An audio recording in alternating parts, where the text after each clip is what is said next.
Mr. President, Mr. Secretary General of the United Nations, Secretary General of the League of Arab States, Assistant Secretary General for Human Rights, distinguished delegates, excellencies,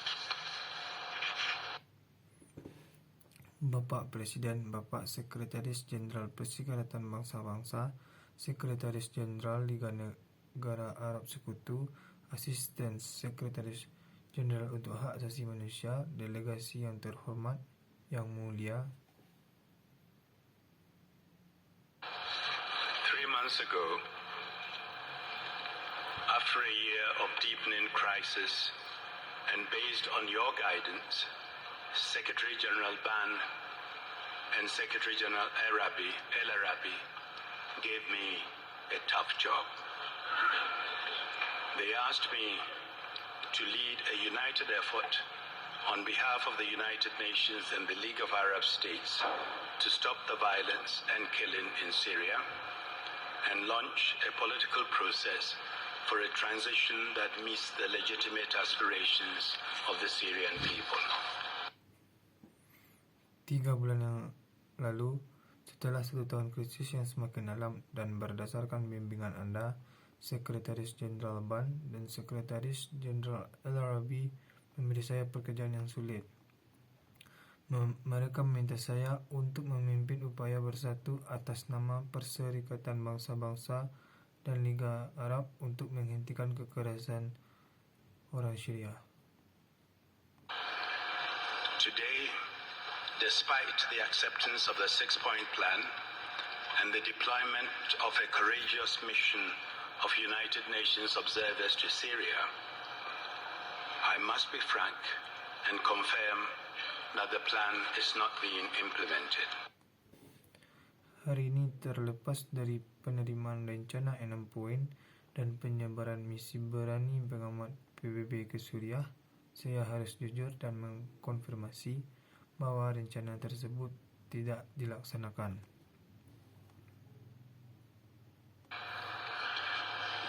Mr. President, let me pause here and express my horror and condemnation at the fact that a new massacre of tens of civilians, including children and women, was perpetrated yesterday in Al-Qubia, west of Hama. My heart goes out to the victims and their families. And this took place just 2 weeks after the massacre in Hule that shocked the world. And those responsible for perpetrating these crimes must be held to account. We cannot allow mass killing to become part of everyday reality in Syria. Tuan Presiden, izinkan saya berhenti sejenak di sini mengungkapkan kengerian dan kecaman saya atas fakta bahwa pembantaian baru terhadap puluhan warga sipil, termasuk anak-anak dan perempuan, telah dilakukan kemarin di Al-Qubays, sebelah barat Hama. Hati saya untuk para korban dan keluarga mereka. Dan ini terjadi hanya 2 minggu setelah pembantaian di Haula yang mengejutkan dunia. Dan mereka yang bertanggung jawab untuk melakukan kejahatan ini terus dimintai pertanggungjawaban. Kita tidak bisa membiarkan pembunuhan massal menjadi bagian dari sehari-hari di Suriah. As the Secretary General has clearly explained, the crisis is escalating. The violence is getting worse. The abuses are continuing. The country is becoming more polarized and more radicalized. And Syria's immediate neighbors are increasingly worried about the threat of spillover. Seperti yang telah dijelaskan dengan jelas oleh Sekretaris Jenderal, krisis sedang meningkat. Kekerasan semakin parah, pelanggaran terus berlanjut. Negara ini menjadi lebih terpolarisasi dan lebih radikal, dan tetangga dekat Suriah semakin khawatir tentang ancaman limpahan. 9 days ago, I met President Assad in Damascus. I told him that the 6-point plan is not being implemented as it must. I I strongly urged him to take bold and visible steps to now radically change his military posture and honor his commitments to the six-point plan. I urged him to make a strategic decision to change his path.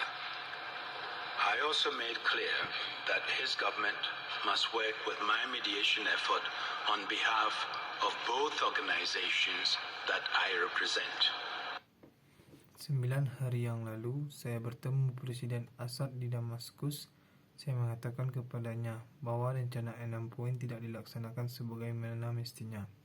Saya sangat mendesaknya untuk mengambil langkah berani dan terlihat sekarang secara radikal mengubah postur militernya dan menghormati komitmen terhadap rencana 6 poin. Saya mendesaknya untuk membuat keputusan strategis untuk mengubah jalannya. Saya juga menjelaskan bahwa pemerintahnya harus bekerja dengan upaya mediasi saya atas nama kedua organisasi yang saya wakili. President Assad believed that the main obstacle was the actions of militants. Clearly, all parties must cease violence.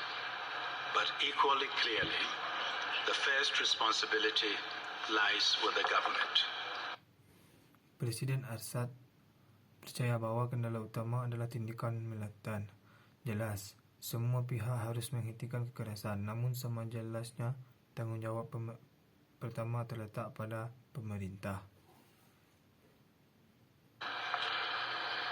Since then, shelling of cities has intensified. Government-backed militia seem to have free rein with appalling consequences. Yes, some detainees have been released, and agreement has been reached on the modalities for humanitarian assistance. But the hour demands much more. And President Assad has not indicated a change of course in his recent address to the National Assembly. Sejak itu, penembakan di kota-kota semakin intensif. Milisi yang didukung pemerintah tampaknya memiliki kendali bebas dengan konsekuensi yang mengerikan.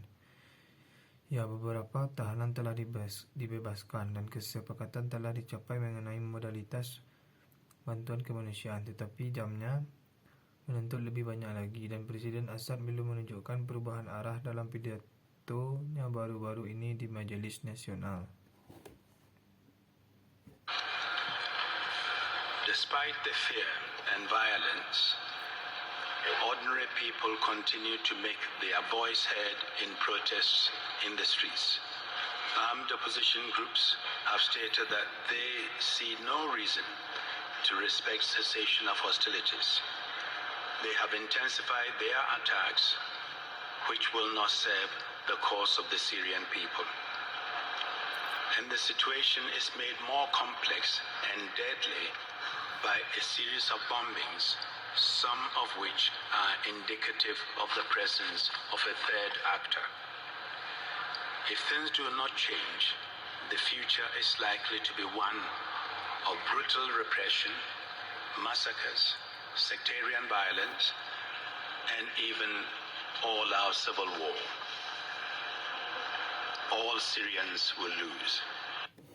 Terlepas dari ketakutan dan kekerasan, orang biasa terus menyuarakan protes di jalan-jalan. Kelompok oposisi bersenjata telah menyatakan bahwa mereka tidak melihat alasan untuk menghormati perhentian permusuhan. Mereka telah mengintensifkan serangan mereka yang tidak akan melayani kepentingan rakyat Suriah, dan situasinya menjadi lebih kompleks dan mematikan dengan serangkaian pemboman. Beberapa di antaranya menunjukkan adanya aktor ketiga. Jika keadaan tidak berubah, masa depan kemungkinan akan menjadi salah satu penindasan brutal, pembantaian, kekerasan sektarian, dan bahkan perang saudara habis-habisan. Semua warga Suriah akan kalah. When I joined the Arab League ministers meeting in Doha on the 2nd of June, many expressed their frustration and anger at the situation. They also offered concrete ideas on how to increase pressure for compliance. Clearly, the time has come to determine what more can be done to secure implementation of the plan and/or what other options exist to address the crisis. Ketika saya bergabung dengan pertemuan para Menteri Liga Arab di Doha pada tanggal 2 Juni, banyak yang mengungkapkan rasa frustasi dan kemarahan pada situasi tersebut. Mereka juga menawarkan ide-ide konkret tentang bagaimana meningkatkan tekanan untuk kepatuhan. Jelas, waktunya telah tiba untuk menentukan apa lagi yang bisa dilakukan untuk mengamankan implementasi rencana dan atau opsi lain apa yang ada untuk mengatasi krisis. It is your shared interest and our collective responsibility to act quickly. The process cannot be open-ended. The longer we wait, the more radicalized and polarized the situation will become, and the harder it will be to forge a political settlement. Ini adalah kepentingan bersama Anda dan tanggung jawab bersama kita untuk bertindak cepat. Prosesnya tidak bisa terbuka. Semakin lama kita menunggu, semakin radikal dan terpolarisasi situasinya, dan semakin sulit untuk membantu penyelesaian politik.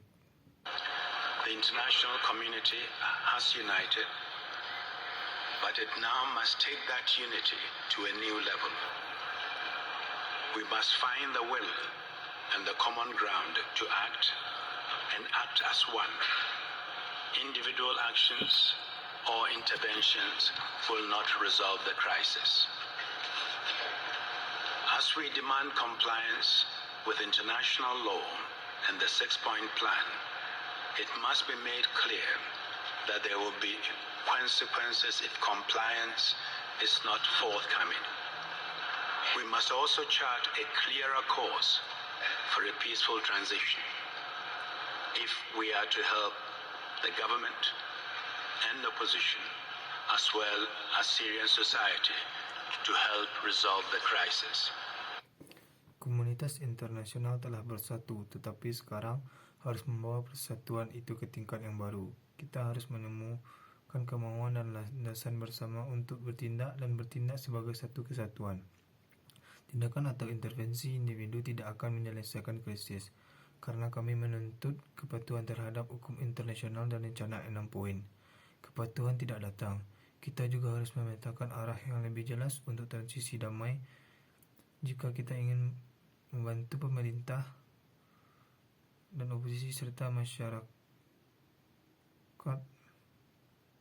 Suriah untuk membantu penyelesaian krisis.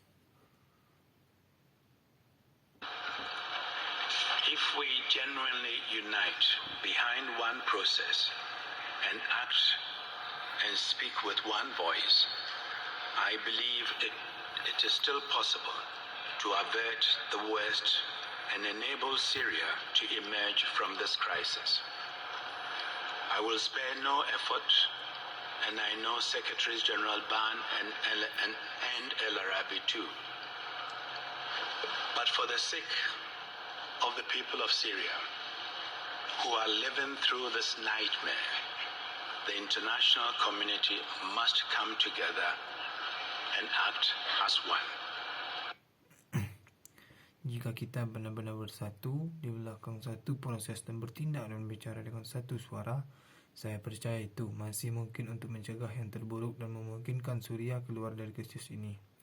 Saya akan berusaha keras, dan saya tahu Sekretaris Jenderal Ban dan El Arabi juga. Tapi demi rakyat Suriah yang hidup dalam mimpi buruk ini, komunitas internasional harus bersatu dan bertindak sebagai satu kesatuan. Thank you. Terima kasih.